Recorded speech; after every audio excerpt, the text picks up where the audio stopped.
Federal Parliament stormed and scores arrested in a violent rejection of tomorrow's drastic Howard budget. It's a very sad and unhappy day in the life of the Australian Parliament.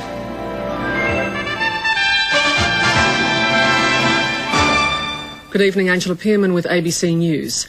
Demonstrators caused hundreds of thousands of dollars damage in Canberra today as they invaded Parliament House in a wild pre-budget protest. Dozens of police and protesters were injured as the throng broke through Parliament's bolted front doors. John Howard condemned the violence, as did opposition leader Kim Beazley. Union leaders disassociated themselves from the action, which overshadowed their own protest against the federal government's tough new industrial laws. Political correspondent Jim Middleton. It was the demonstration that got away. A rally against the government's industrial relations plans, hijacked by union and Aboriginal anger over John Howard's big pre-budget cuts. Parliament's imposing outer doors proved as flimsy as a curtain. Security staff and police rushed to shore up the inner doors.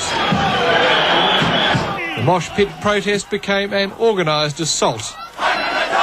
The just renovated Parliament House shop proved the line of least resistance, and demonstrators burst into the building's marble hall. Despite the human wall, the main doors proved porous too. The Howard government was hoping that its strategy of getting the bad news out of the way before tomorrow's budget would ease the pain. This is a clear sign the strategy to date hasn't worked. Arrests abounded. There were more than 30 injuries on both sides and a damage bill in the hundreds of thousands of dollars run up before the demonstrators were forced back. Police claim the protesters breached an agreement. And we're all happy with the arrangements that were made, but the promise was broken. Like a war leader during the Blitz, the Prime Minister picked his way through the looted shop, praising the police. Sympathising with the injured, cutting short a meeting with union leaders in protest and condemning the demonstration. It was organised by the ACTU. You can go to them. Obviously, it got out of hand. I regret anything that has occurred, but I certainly don't bear the responsibility for it. Thank you. You don't express your anger by knocking over the front doors of Parliament or knocking over policemen.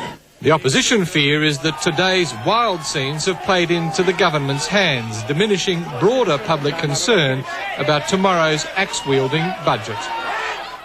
Rally organisers struggled to get their message across amid violent scenes just 400 metres away at Parliament's front doors.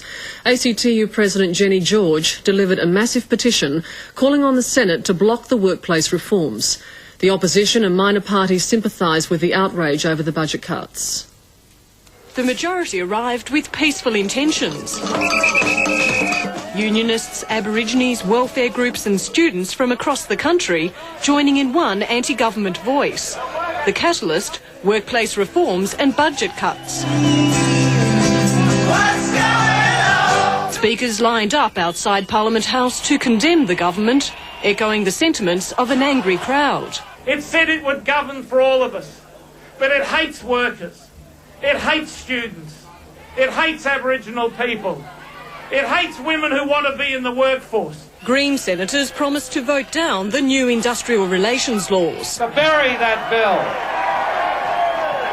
To give life to the ethos of this nation, which is a fair go. The protesters then looked to the Democrats for reassurance. We are saying to the government, the Senate has a perfect and democratic right to ensure that Australia has a fair and balanced industrial relations system. And to the Senate, a petition with almost 250,000 signatures calling for opposition to the workplace reforms. Our hopes rest with you to ensure that you do the right thing.